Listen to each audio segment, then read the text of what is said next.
నాన్న ఎందుకో వెనకబడ్డాడు. అది శీర్షిక. అమ్మ 9 నెలలు మోస్తే నాన్న 25 ఏళ్ళు.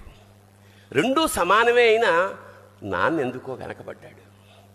ఇంట్లో జీతం తీసుకోకుండా అమ్మ, తన జీతం అంతా ఇంటికే ఖర్చు పెడుతూ నాన్న, ఇద్దరి శ్రమ సమానమే అయినా అమ్మ కంటే నాన్న ఎందుకో వెనకబడ్డాడు.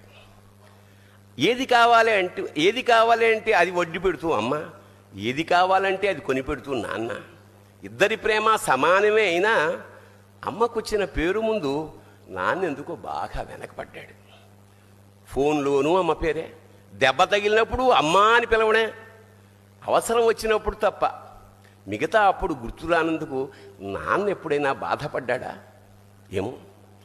ఇద్దరూ సమానమే అయినా పిల్లల ప్రేమను పొందడంలో తరతరాలుగా నాన్న ఎందుకో వెనకబడ్డాడు.